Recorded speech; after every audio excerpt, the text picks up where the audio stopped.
Yo, yo, yo, what's going on, gamers? Your boy, mav-rik here, back with another daily dose. Hope you guys are doing good. Hope you guys had an awesome Thanksgiving. Hope you guys had some good food, good time with the fam, all of that. And, yeah, so, again, appreciate y'all. Loved all the support from the video. The series in general, I'm loving this series. Hope you guys are as well. Some people still ask, Mav, how do I get you to answer my question, or how do I ask you? Reach imav@gmail.com. Also follow your boy on Twitter and Instagram. Oh crap, there you go, Twitter and Instagram. Yeah, man. Now here, look, I told y'all, oh, I'm gonna film some stuff on Thanksgiving and it'll probably be in today's video. Alright, I messed up, my bad. I ain't record that much, but I do got something good that I recorded yesterday that I think you guys will like. I recorded a couple things. No, I recorded my wife and I cook it a little bit. There's a point where I had to stick my hand up the turkey's butt to get the giblets out. Giblets, however you say it. And so, but that's all I did. I forgot when everyone came over to record. And so my bad, I dropped the ball on that. So there's a little funny part though where I reach in, I get the little giblets out the turkey and I'm like swinging them everywhere and my daughters freak out and run. That's funny. I might just put that on Instagram though, so follow me on Instagram. And but I did, my brother was over, my older brother and his family came over, and I did a pack opening with him. And it's a wager like nothing we've done before on the channel, man. The loser had to drink a horrible, disgusting smoothie that the winner made. So y'all be on the lookout for that. I might post part 1 today, maybe tomorrow, I don't know.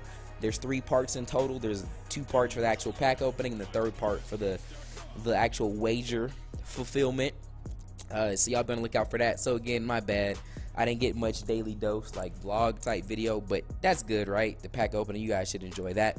Let's dive right into these questions, because I'm getting to this a little bit late, and I'm gonna start back hitting the gym, man. Your boy getting fat, so I gotta do something, man. And I was on point, man. Over the summer, I was working out on the regular, getting my weight down, getting my muscle up, and then Madden came out, and I just got so busy, overwhelmed, haven't been to the gym. Like, I'm busy today. I don't even know if I'm gonna make it, but I'm gonna try. So I'm gonna try and make this one a short video. Let me find these emails. Where they at though? Alright, so let's try and fly through these. Alright, my man Will asks, how's it going, Mav? I'm a huge fan. Keep doing you, man. My question is, what scares you the most in life? Wow. Not like spiders or something like that, but what gets you the most in life? Whoa, Will asking the deep stuff. This has probably been a good question for me to actually, it's probably not a good question for me to have read before and think about, because you just get the real. So when I think about fear, what scares me the most, because I'm not that person that says I don't have any fears, because I definitely do. Definitely working to get that out of my life, but I have fears. And I'll just start rattling some off. I'm trying to think of the biggest one. I don't know. I definitely have like a fear of failure. But I will say this, that's not one that's really, it rarely paralyzes me. Like, I know fear is such a huge thing, and there's so many people that just get paralyzed by fear. I don't get paralyzed. I'll still be very afraid to do something, but I'll still do it, because and I want to be cool and be like, yeah, I'm not afraid to fail. And I've even said that sometimes, but if I'm being real, I think I am afraid to fail. Like, it scares me to like, I was afraid to start this new series, this daily dose. It was like, man, what if what if they don't like it? What if they hate it? And it was crazy is you'll get the haters that come around early too when you start a new series, and they're like, oh, this is stupid, why are you doing it? And then you second guess it, like, ah, crap. But then, you know, I push through, I see the love And of course, there's still hate. That's gonna be with anything. But you know, the love comes through, and I get the testimonials, and people are like, "Man, I love this series. It's helping me. It's cool, just getting to know you, whatever angle." And then it's like, "Okay, cool." So I would definitely say this series is a success. And so like I was afraid for this. I was afraid to start YouTube. You want to know a story on fear, and how important it is to push through it? Peep this, y'all. If you've been rocking with me for a while, you've heard this. I was terrified to start my website, maddenmastermind.com.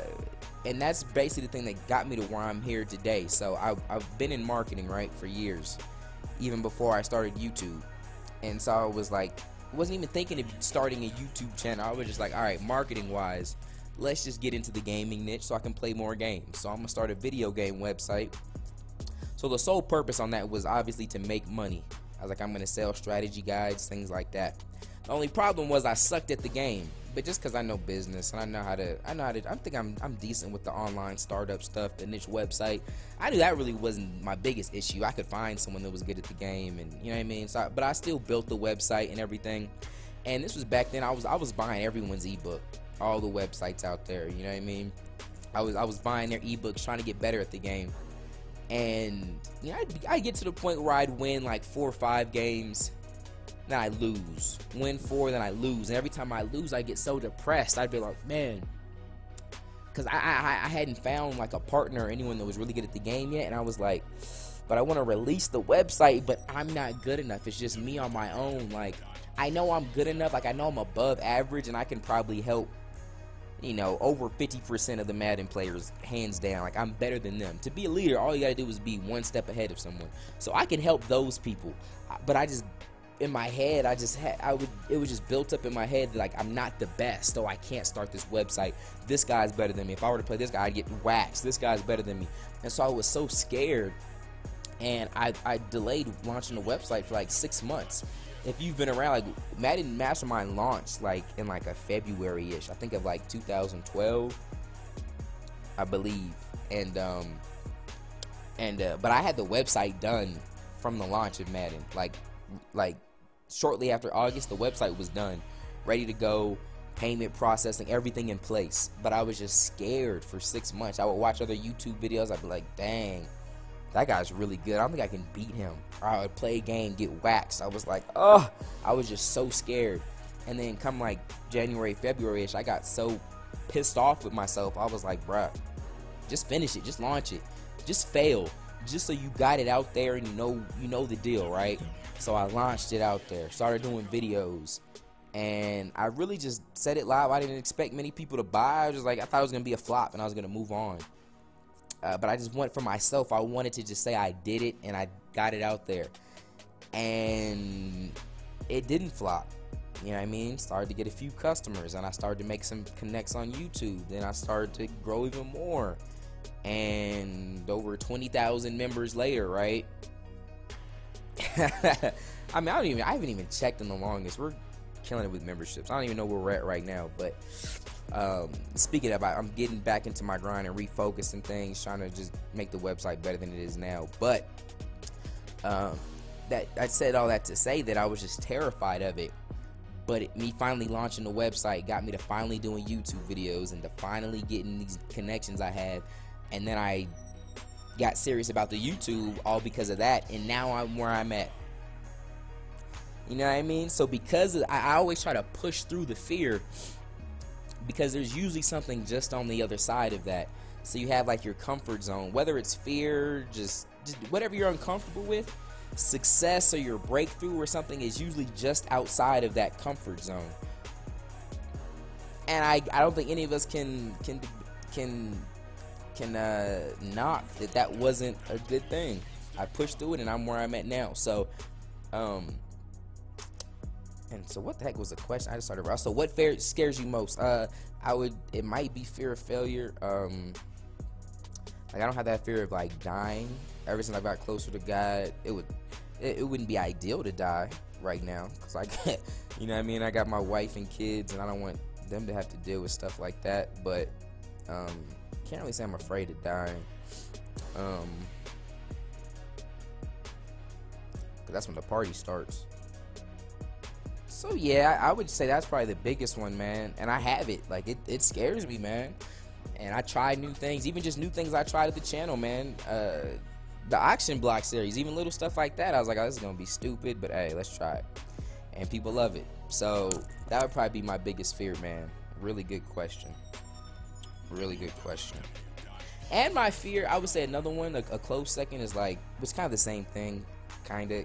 I would call it failure too, but just not making an impact, because I feel like I was here for a purpose, and it scares me to just live an average life. Like I really do have a fear of being average and just skating by and not reaching my potential and fulfilling what God was put here with a mission from God, and it kind of scares me to not complete that, and that kind of keeps me focused and on fire. Good question, Will. Good question. All right.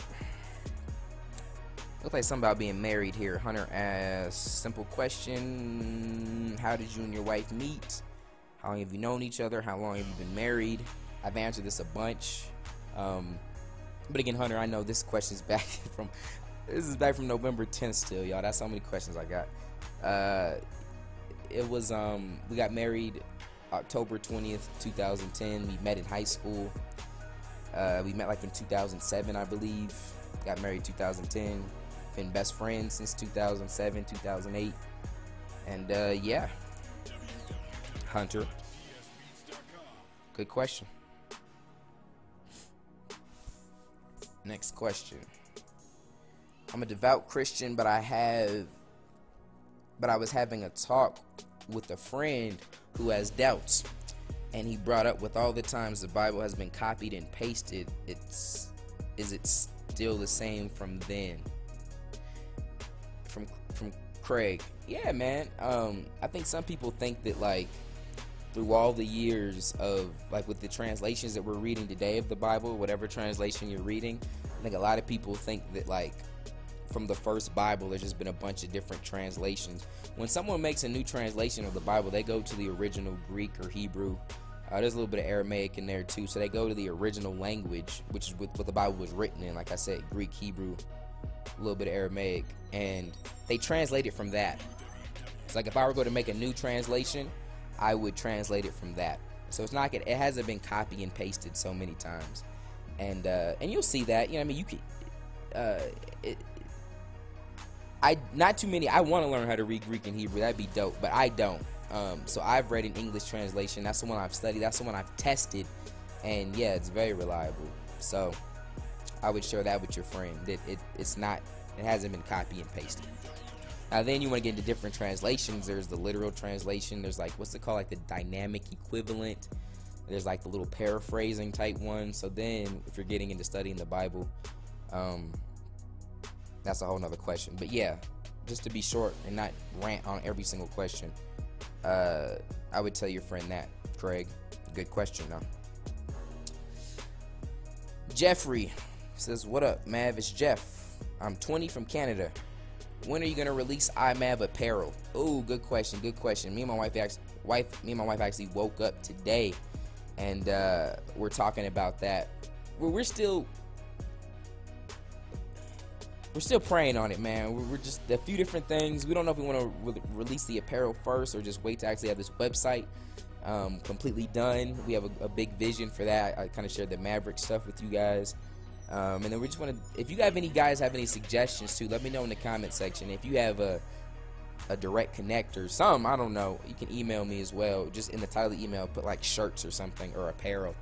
But we're just trying to see whether we're going to go through like a little third-party joint where they make the shirts, they send them out, we just provide the designs, and they have a little base cost, and then our profit comes from whatever we set the price above that, like a spread shirts or all the different shirt websites out there. Or we're going to try and go through like a place locally, have them do it for us, might be a little bit cheaper. Or we just get into it on our own, get into printing our own shirts, another little side hustle, small business grind.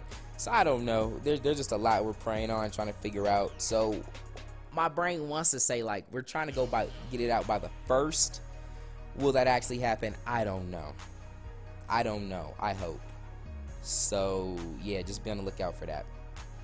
Good question though. It's from my man Jeff. Next one, it looks like we got my man Spencer.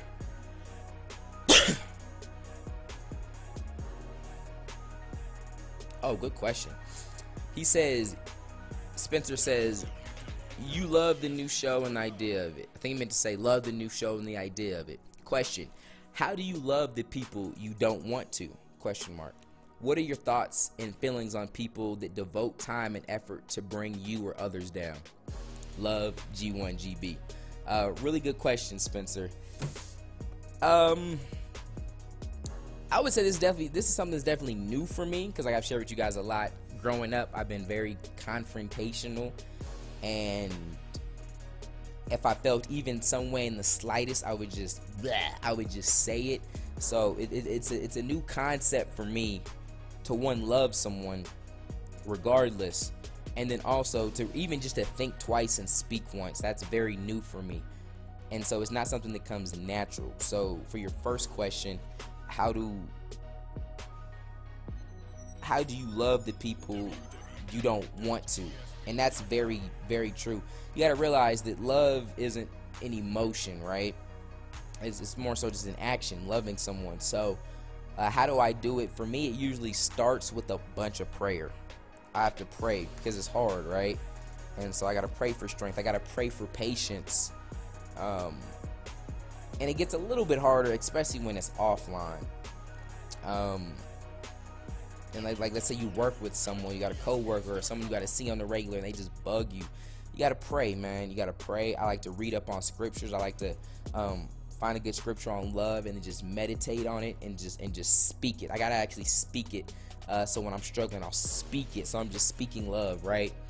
And another good thing, as I kind of shared in a previous episode, is you got to try to understand them. So first off, obviously, if they're doing something that's making it hard for you to love them, right? Try and understand where they're coming from, if you can. Sometimes you always can't, and then you try to realize there might be a lot going underneath the hood that you don't even know about, right? So just maybe even think about sometimes in your life where you've snapped at someone or was impatient with someone or was rude to someone, and they didn't even deserve it, right? You are throwing out all your anger, all your hostility because of something that's going on in your life that has nothing to do with them. They just happen to be the unlucky recipient of it, right? And so when I get that in my life, and I get it a lot on YouTube, of course, especially since the channel's grown, there's people that just legit don't like me, never will like me. There's people that come by my videos, write the meanest stuff, and it's like, dang, what did I didn't do anything to you, bro. Why you being mean to me? And so it really took me a while. And I'll say this too, though, just a side note. That's what I love about YouTube. People, even myself, I downplayed it so much when I first got started. As like, oh, it's this little internet thing. I didn't tell many of the people I knew that I did it, right? It was just, I don't know, I play video games and I put them online, right? But I've legit grown from just dealing with this YouTube stuff. You guys, a big part of me, my influence that I have that helped me grow with my cursing and walking in love, believe it or not, I've got a lot of practice online, right? And so I've had to grow with dealing with hate, right? People say they have haters, but then, like, I'm talking people that really, not people that disagree with you or give you feedback that isn't as nice as I'm talking people that hate you, right? Almost on a daily basis. Like, if I really just went through my comments hard enough, went through my tweets and Facebook messages hard enough, there's people that hate me, right? And so I had to grow through that. Because at first it hurt. I was like, dang, man, because growing up I was used to being pretty likable. Most people liked me, especially if I didn't give them a reason to hate me. And so I had to grow. And so I had to adopt these different things and learn these different things that I'm kicking to you guys now. So prayer for me is big, repeating scripture, trying to understand them. Again, you can't always do that, but I always try to do my best. Like, where are they coming from? Do they misunderstand something that I'm doing? And then sometimes you come to the conclusion that there's probably something that you don't know about that's going on under the hood, like I said. But from everything that you can conceive, it's just pure malicious, right? And who knows where that comes from? Who knows where it comes from? Greed, envy, jealousy, Like there's people that comment on my videos and hate that I open packs. I think they just don't like it because they can't open as many packs. You know what I mean? Whatever it is, right? And so you may not know what's going on under the hood, and it's like, all right, this is just pure malicious. Then what I've had to transition into is learning to let God fight my battles instead of me fighting them, because my issue is I kind of think that I'm smarter than I really am. I think I'm good with my words. I think if someone's being mean to me, I can just shut them up, like, because I'm confrontational, right? I can argue, I can go back and forth. And what was weird for me is growing to the point, and the reason I had to grow, because I was like, I don't know what I'm gonna do. I'm getting so much hate on the daily, and of course this doesn't compare to the love that I get at all, not even close. But just as I grew, anyone that's been with my channel for a long time knows that, like, my early days, I would respond to every comment, even the hateful ones, and I would have like 50 message long string conversations with haters and just tell them how stupid they are, why they're hating, and all that stuff. And so it got to a point where I'm like, I'm spending all my day arguing with people. I gotta grow. Like, I can't do that. This is ridiculous. And so I had to start letting God fight my battles, man. And it was very hard at first, and it's not the easiest thing to do even nowadays, but I've come a long way. And again, that takes a lot of prayer. But I will tell you this, the outcomes are so much better, so much cleaner, and so much guilt-free when you do that. Growing up, I was really good at mirroring people. So if someone was really mean and nasty to me, I could be really mean and nasty to them. And so now when I've grown to work on this love, it's actually crazy. And I've got a lot of testimonials on this too, which is so awesome, and it confirms everything that I'm doing, and it means a lot to me. Is there's been people that's been really mean and nasty and negative to me, and I didn't mirror them, right? I kept a high road, and I'll pray for them. If you write me a mean comment, I probably prayed for you, because I don't know what's going on, and I hope that everything's good, and I hope it gets better, right? And I've walked in love, continued to do me, and in the process, I've glorified God, right? I've walked in love, and so many times I've actually diffused that person's hate from walking in love. I can't tell you how many times I get a comment, someone's like, F you, F this, blah, blah, blah. And I'm like, I'm sorry you feel that, man. Just feel that way. Thank you for watching the video. God bless. And then they comment back, they're like, I'm sorry. I didn't mean to. I was having a bad day. I got laid off. I was drunk, this and that. And so, yeah. So as I've taken my hands off the wheel, let God fight my battles, I've seen more promotion. I've surrounded myself with less negativity. My channel's grown more. I got more of a positive message, and it's hard. And so I don't know if you're asking this is something you're going through, but I would say that the outcomes, especially in my experience, is always better when you let God fight it for you, and you just continue to walk in love. Definitely, hands down. And it's hard at first. It almost feels like bullying, right? When someone's being mean to you, and this is good advice for bullying. Someone's being mean to you, but you're just trying to be nice to them, and you're just not trying to get into that. Just know that God's always up to something, and you don't want to get out of line too, to where you're in sin as well. You just make sure you stay in your lane, stay positive, stay walking in love, and that person's gonna reap what they sow. Some people call it karma. The Bible calls it the principle of sowing and reaping. Whatever you put out, you're gonna get back, and eventually it's gonna come back to them. And you don't want to mirror their activity, because then it's gonna come back on you as well. So, and so yeah. And I actually got a lot to say on that as far as bullying too. I saw some people have wrote some stuff with the titles bullying, so we'll see when we get to that. But good question, man. Did I answer it? You said,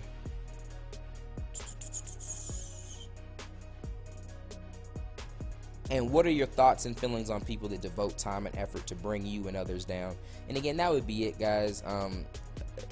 I think if we actually knew everything that went on in everyone's life, we would be a lot more understanding. Like, if I just knew that the picture or the story behind everyone that said all these mean, malicious things that are trying to bring me down, I'm walking with so much love right now, I might be like, dang, I didn't even realize you got this kind of pain going on in your life, or you got this going on in your life. And it's like, that sucks, right? And it might make more sense. So I think there's very few people that are just legit evil, mean, and bad, just with those bad intentions.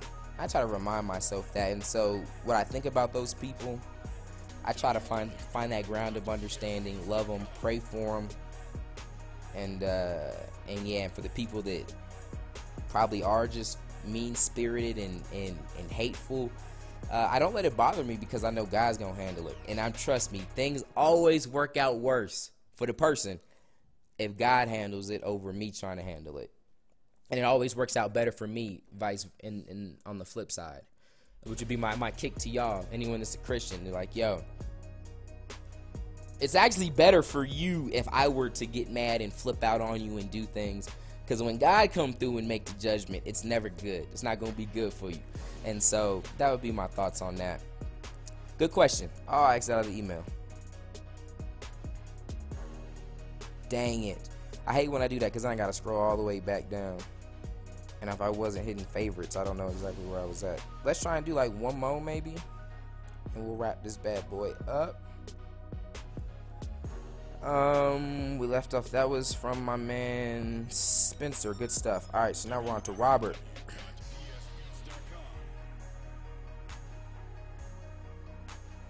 Oh wow, so Robert's basically asking the same thing.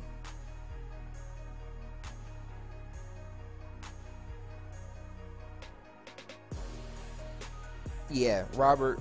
So Robert, yeah, same answers applies to your thing, man. Exactly what I said to Spencer. All right, Isaac. Hey, Mav. 26 minutes, we're good. Hey, Mav, I just have a quick question for your series. I don't know if the question is too religious, but oh well. He said, F what you think. I'm asking it anyway. I am a Christian, but I have always struggled with it. No, I've always struggled with if I'm going to heaven or not.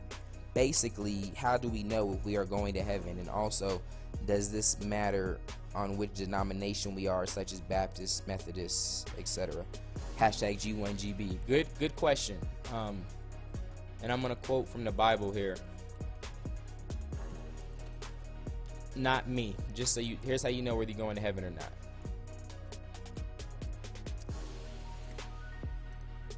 Alright, this is, what translation is this? NIV, that's fine. This is from the Bible. This is Romans chapter 10, starting at verse 9. We'll read verses 9 and 10.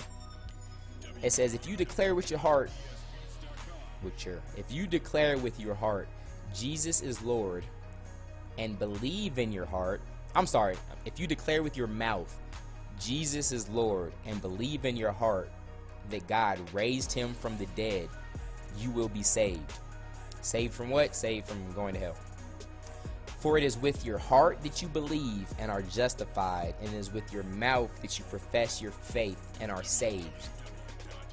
That's how you know if you're going to heaven or not. Do you believe that, and of course I'm speaking as a Christian here, a Muslim, a Buddhist is going to tell you something different, but do you believe that Jesus is who he say he is, that he is the Son of God, he died for your sins and was risen? Do you believe that, and will you confess that? Simple prayer. Quick, you can Google salvation prayer, anything like that will walk you through it, but that's as simple as it gets. No deep rituals, you don't have to do nothing. And that's something unique with the Christian faith, is that it's not man trying to work its way up into heaven. It's God coming down, saving man, and giving us this free gift out of grace, this gift of salvation. And how do you accept that gift? You believe in your heart and say with your mouth that Jesus is Lord. Good question, good question. And as far as, I don't get into the different denominations and all that stuff, because I think there's thousands of denominations within Christianity, if not hundreds. I forgot the statistic, but it's ridiculous. I think there's so many denominations because we'll read something. I think the Bible is just truth, but we'll take something and disagree with it and want to change it in our head, and we'll go out and create a denomination that's more comfortable for us. Like, I want to believe parts of this, and some of this makes me uncomfortable, so I'm gonna go make a denomination. So if whatever denomination you are, if you fit that, you're going to heaven. And that's what I believe. No matter what religion you want to call it, you want to call yourself, you know, I mean, whatever. You can have a honky-tonk religion, right? Whatever you call it, if that's how you operate, then I believe you're going to heaven. Good questions, y'all. Good questions. Oh, I wanted to make this a short episode, but I can't. I love y'all. I love talking to y'all. And we had some good questions today, so appreciate y'all. Did I say your name? That was from my man Isaac. Oh, and we're almost getting to November 11th questions. We're still from November 10th. That's crazy. But I appreciate y'all rocking with your boy again. Hope you guys had an awesome Thanksgiving. And make sure you guys be on the lookout for those pack opening videos I told you about from Thanksgiving. Y'all be easy. Any more questions? Reach imav@gmail.com. Follow your boy, Twitter, Instagram. I'm out. Till next time. Question of the day. I knew I was missing some. Question of the day. Question of the day is, how many Daily Dose episodes have you seen? I believe we're on like episode 19, something like that. How many of these episodes have you seen? Let me know in the comment section. I know I need a haircut. Forget y'all. Y'all be easy. Till next time. God first. God bless.